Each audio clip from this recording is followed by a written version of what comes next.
Hello, everyone. My name is Jeanette Schliega with VGA, and here we are celebrating our 6th birthday with Deb Holman, and she's going to be talking today about need an image, use AI. So, Deb, thank you so much.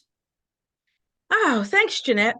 This is just going to be a fairly quick talk. As a blogger, I spend quite a lot of time trying to find images to make my blogs more interesting, and always had the concern about, copyright. So, as you know, when you're looking for copyright-free images, you're sometimes you're kind of limited. So say what you want about artificial intelligence, but it has really opened the door, I think, for us to add some really fun content to our blogs, our newsletters, whatever we want.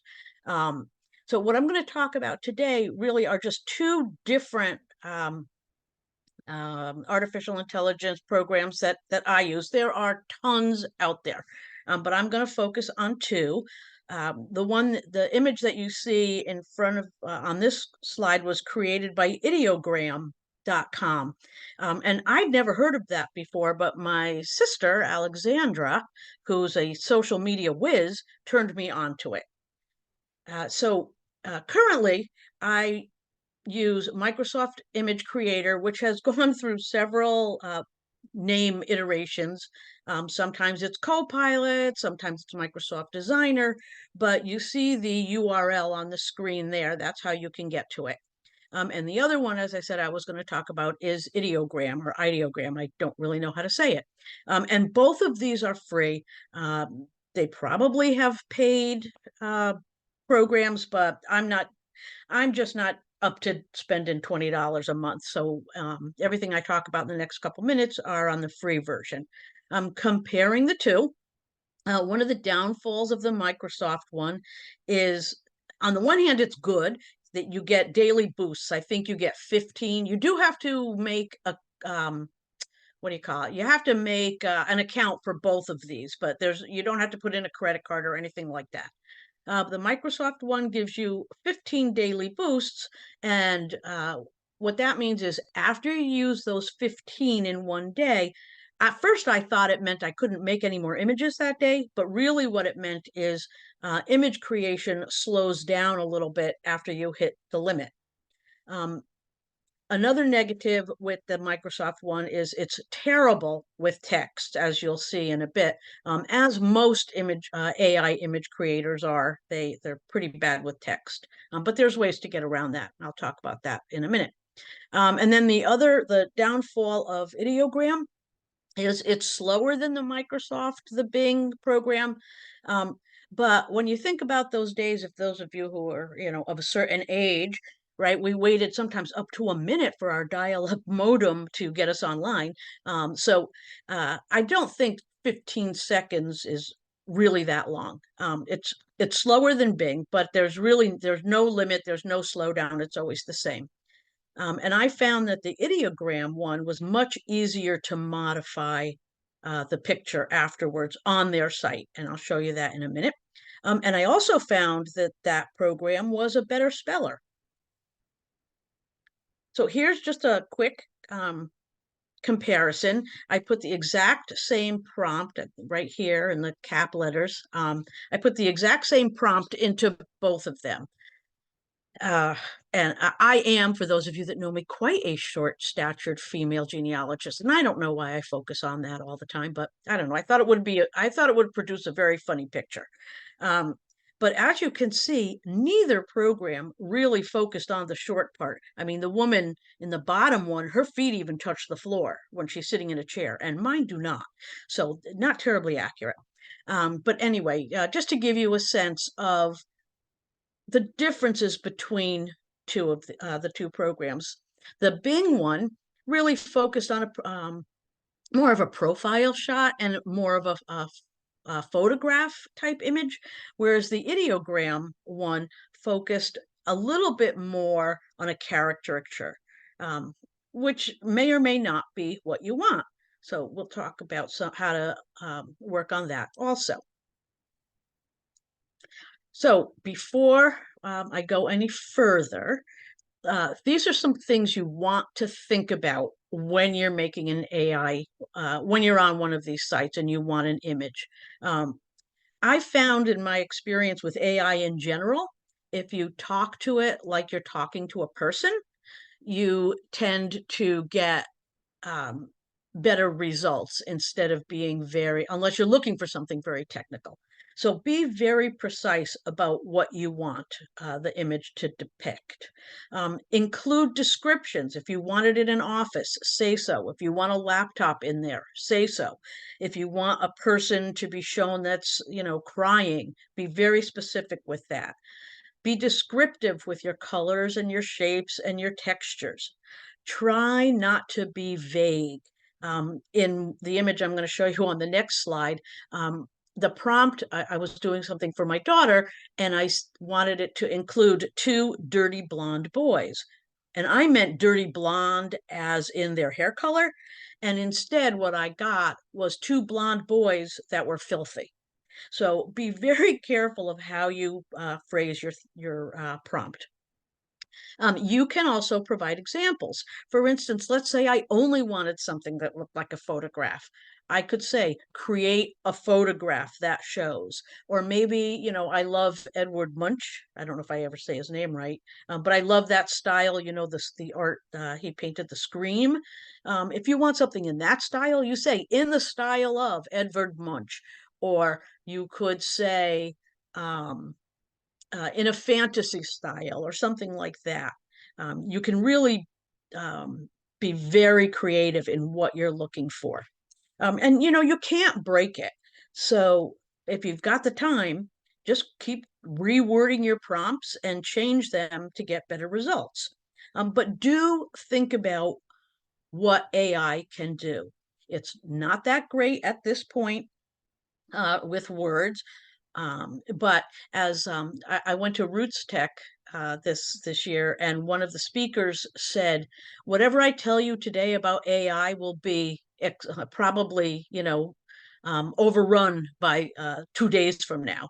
So what you can't do today, you might be able to do, soon. But do consider what AI can do. It's not great with words, it's not great with numbers, but it's getting so much better every single day. So sometimes you get lucky. So I mentioned before about my prompt with the with the dirty blonde boys, um, and this I asked Ideogram to create a birthday card for my daughter who turned 39. And you see the prompt in the center. That's exactly what I put.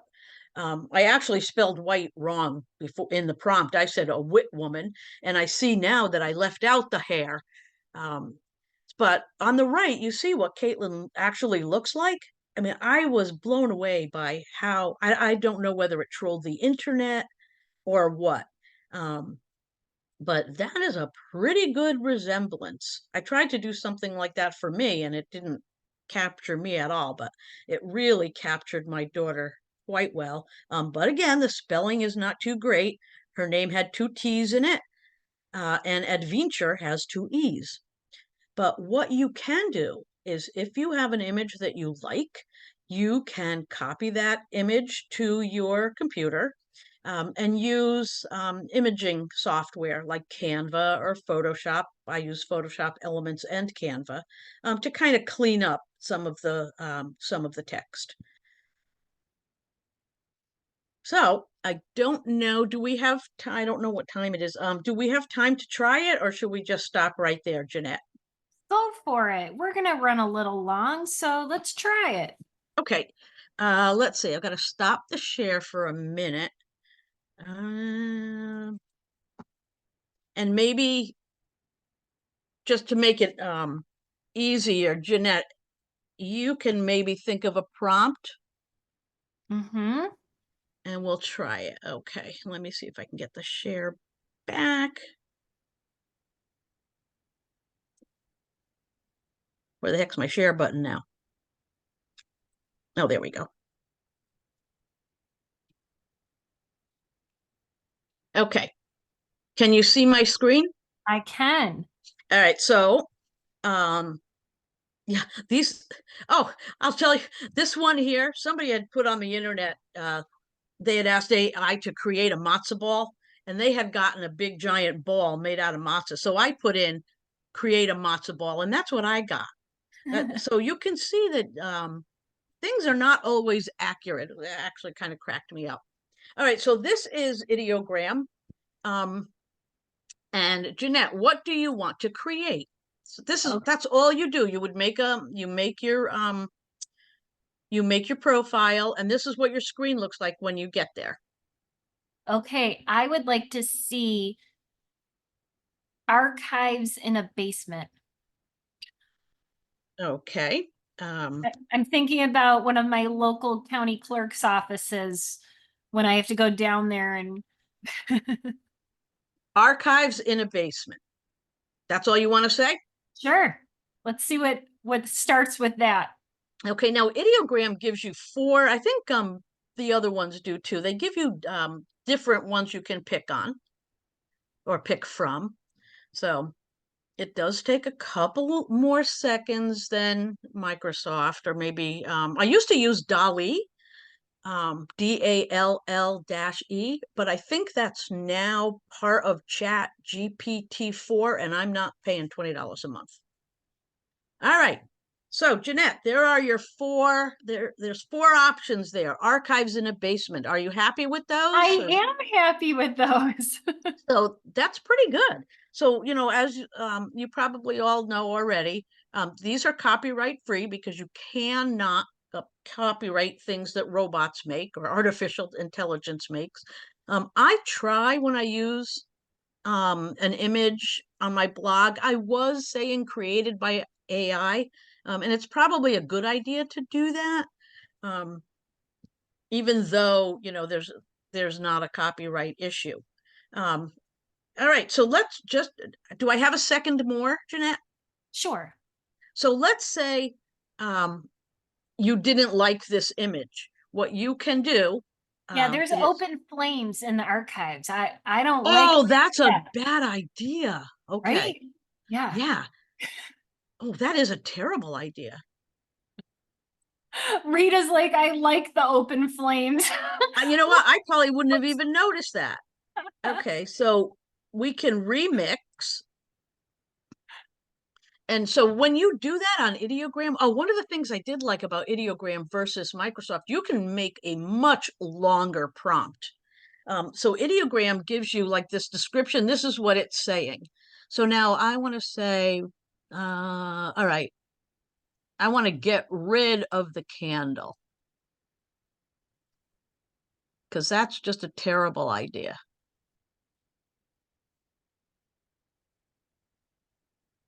And then you just change it.